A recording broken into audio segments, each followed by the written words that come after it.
Good evening, everyone. Thank you for joining us tonight at our monthly Women's Leadership Fireside Chat. Today, our guest speaker is Harini Sundaram, and I'm going to let her introduce herself because part of my whole conversation is about how she got to where she is, and so we'll hear her whole story from the very beginning, maybe almost the very beginning. So Harini, tell us a little bit about yourself and your career to date, your journey in the workplace. Thanks, Dan. Thanks really for having me here. Really an honor. So if I just want to start briefly about myself, well, I'm an engineer. I did my chemical engineering from IIT Madras in India. After my engineering, I joined an IT consulting firm, mainly consulting for industrial clients. So I started my career as I started coding, a lot of coding, I would tell. And then went on to lead many strategic projects for customers, mainly located in the USA. Doing that for a few years, I went on to do my MBA from INSEAD. So I moved to Singapore, then to France, and joined Schneider Electric.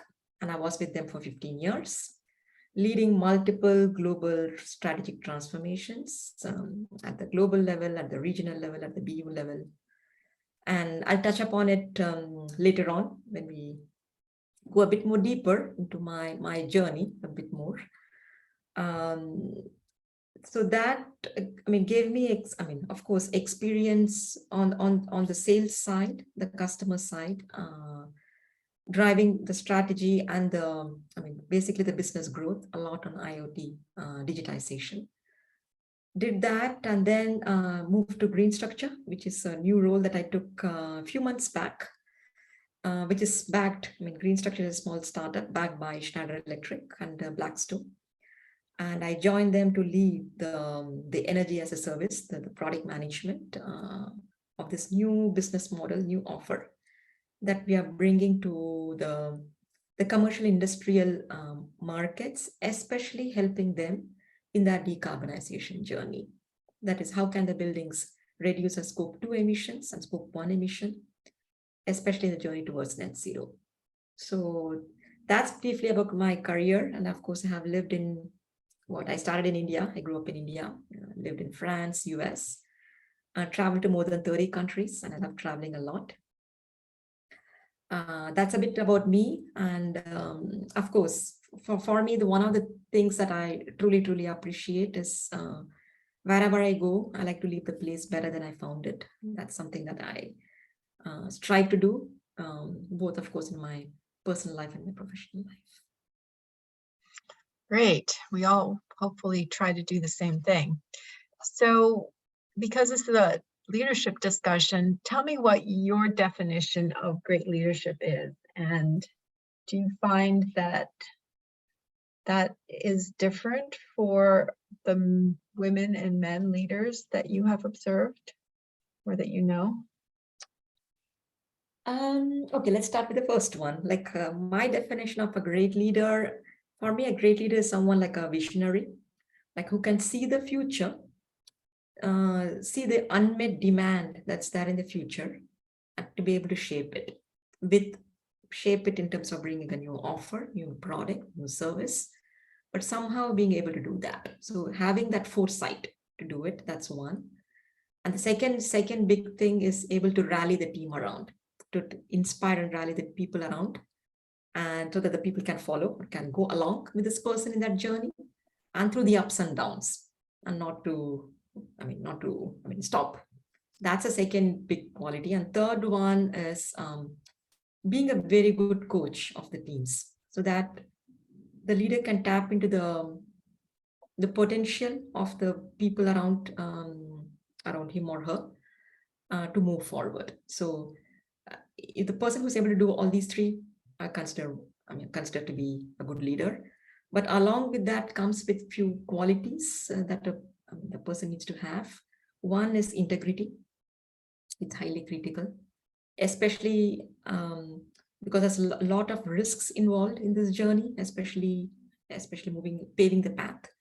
So that's one. Integrity is one. The other one is perseverance. And let's talk a bit more on that one. So whatever it is, to continue moving forward. That's a second one. And third is a high EQ, high emotional intelligence. That shows out of the soundness or the foundation that the leader brings. And also the other thing that I look at is how is the team of the leader, because a great leader always builds great leaders. I like to have people better than them and they feel comfortable with it. So. Okay, so then we get to part 2. Would your definition be the same then for both men and women? It sounds like it. It would be the same. The only thing I would add is maybe as a women leader, you might need to put in a bit more effort to do that, to move in that journey, especially build some credibility, given the industry the person works in. But in terms of the definition itself, no, that's nothing different. It's same. Okay, so tell us a little bit about how your leadership journey unfolded.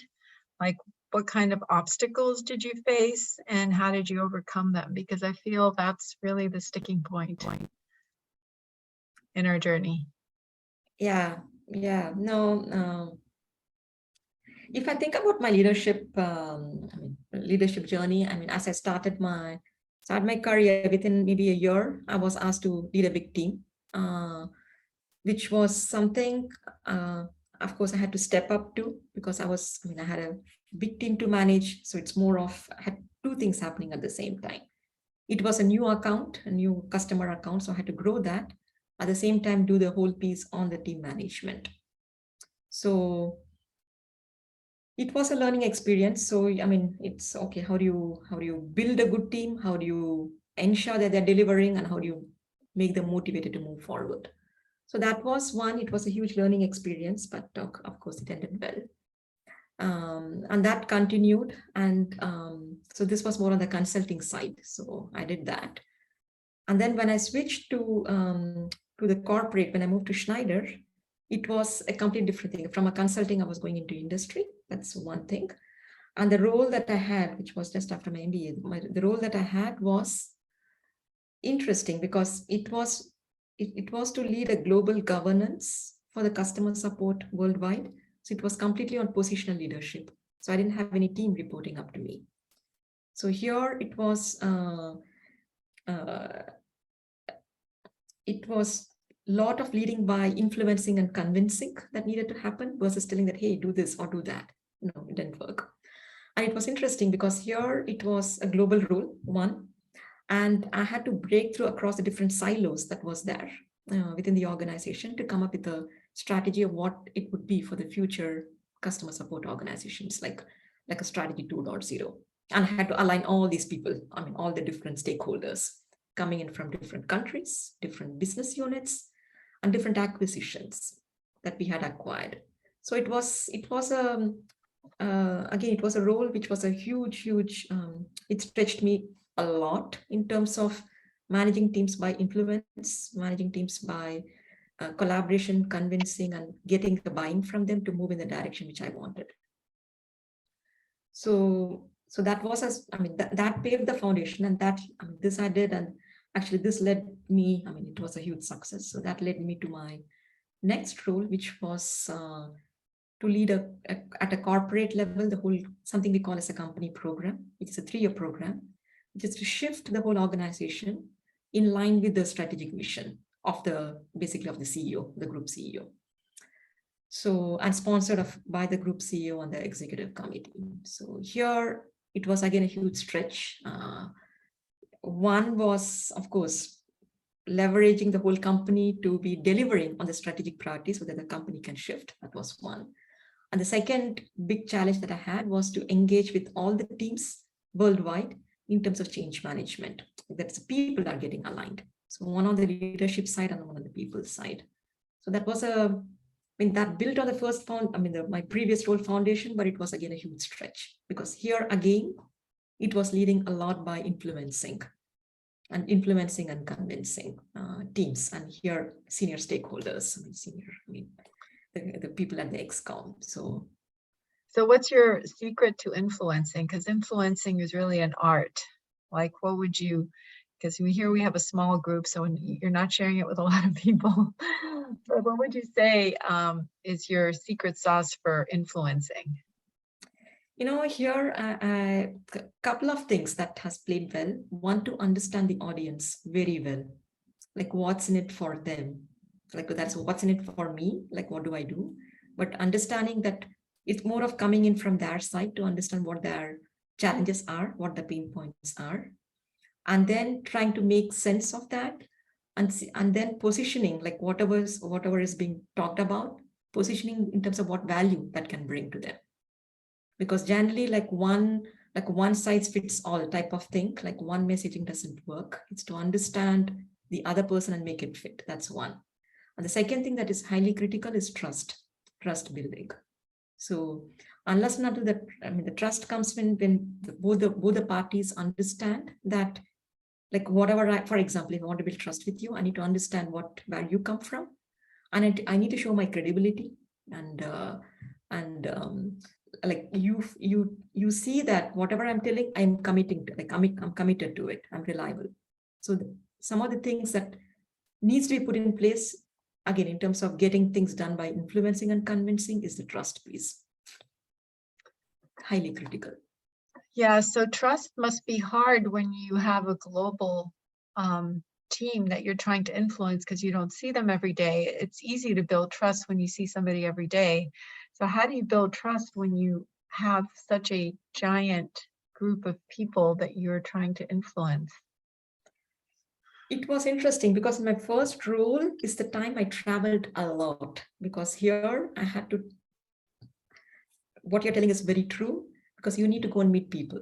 Because at that time when I was doing, we didn't have Zoom or all these the video stuff. It used to be phone, and through phone it's very difficult to build those rapport or the trust piece. So the key is to visit the countries, because here in this role, at least my first role, it was a lot on understanding, like if you talk about understanding the customer's need, and that's what is critical for the countries too. So visiting the countries, talking to the local teams over there, and understanding their any inhibitions or their way of working, understanding the culture, the cultural nuances is super, super, super important. That's what I did. And when I was talking about about me in brief, I talked about like more than visiting 30 countries. It's mainly for this one. So being there and multiple times, really multiple times. So being there, hearing and watching them, how they work, their challenges, that builds the whole thing. That builds the credibility. Because sitting in the corporate, building some slide decks and then telling, hey, this is what you have to do, doesn't work.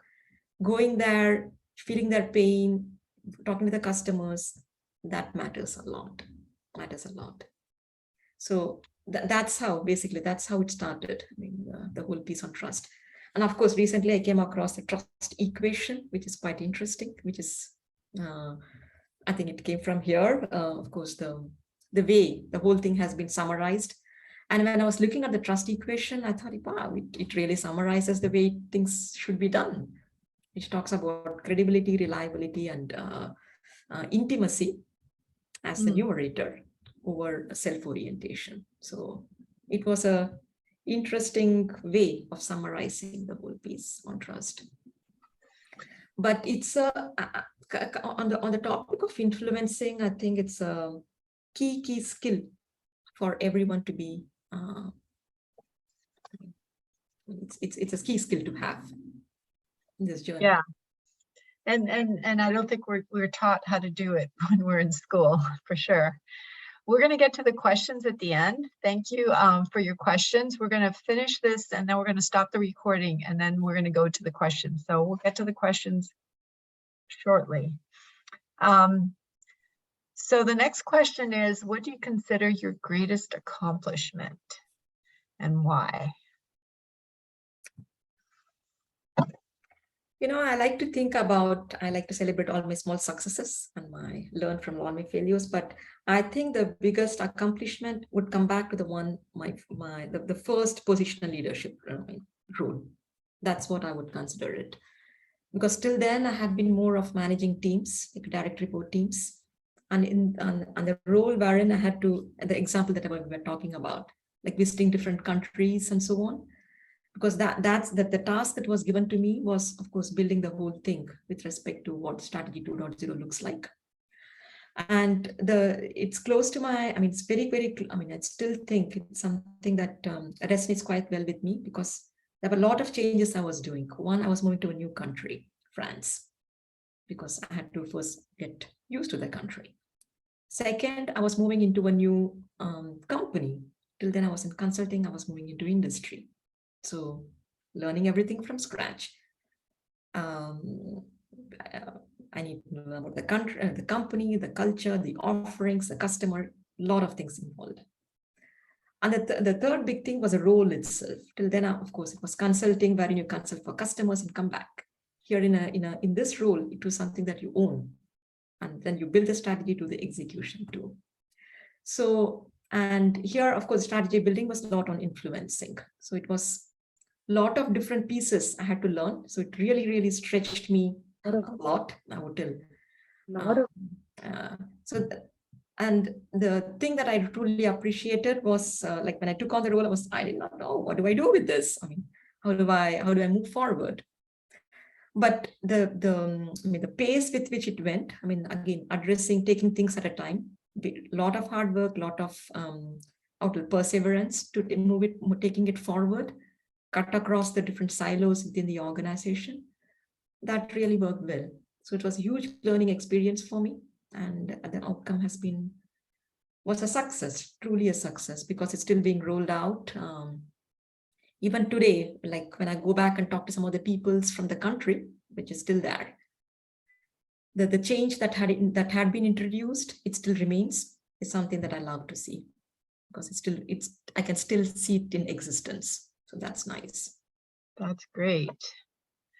So my last big question to you is, what advice would you give to other women in STEM about their leadership journey so that they can be successful like you are? Few things. One, I would think is, it's always good to have one expertise, like have one expertise, one core competency. Doesn't need to be expert in everything. I believe in the T-shape, like maybe going deep on one topic. So building that one.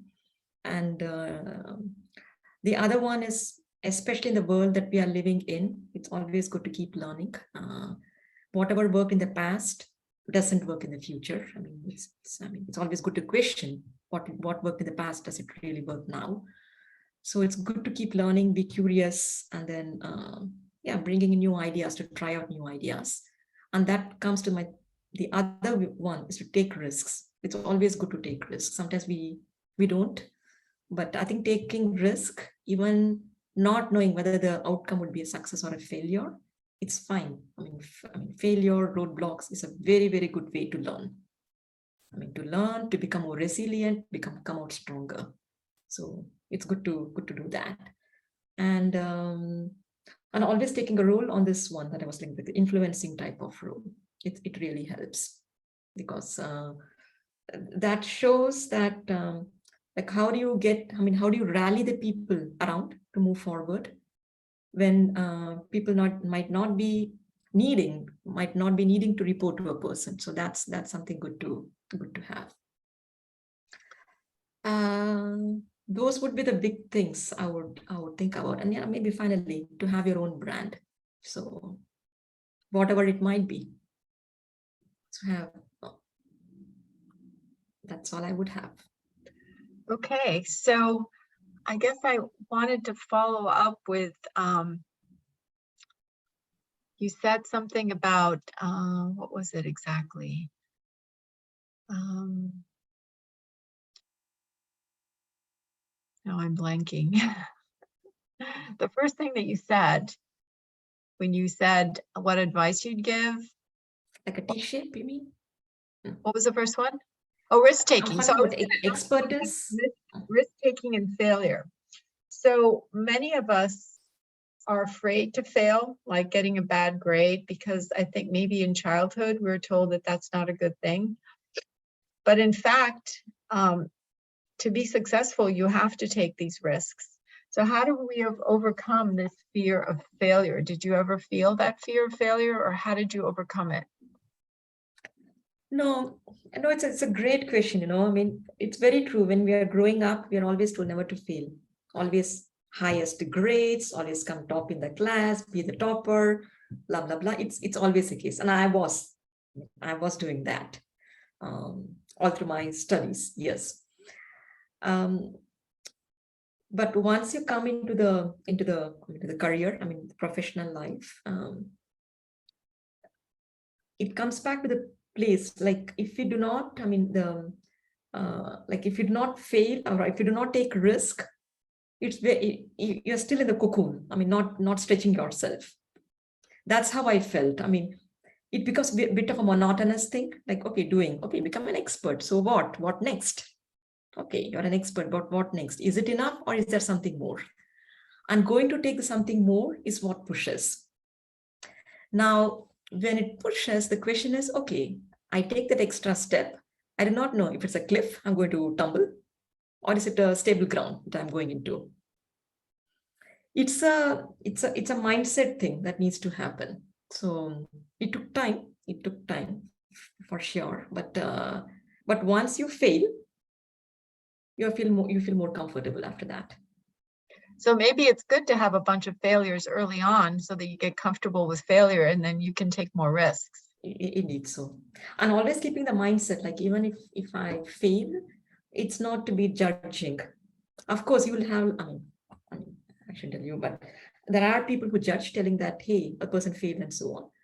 Not to worry about it, truly not to worry about it. Because as an individual, it really tells that, hey, okay, I learned, okay, I know what should be done, what should not be done. Makes a person more resilient. So, and the good news is that in the job, they don't give you a grade, right? They may give you a promotion, but they don't actually give you an ABC. So it's not like you're going to have a letter grade next to your name. Exactly. But it's like a risk reward thing. If a risk done, putting a lot of hard work, that's why I tell hard work and perseverance is key, not to let go. If that happens, reward is huge reward. Yes, so that is another good reason to take the risk. So, Harini, do you have any questions for me? Diana, actually, I have one, because I would like to understand how do you, because you have been doing this awesome job. So how would you define leader? How would you define that? Yeah, I loved your definition of leadership. I think we all have our own personal definition. For me, I guess my essence is to I read this in some book. It's an ancient Chinese saying from somebody from thousands of years ago.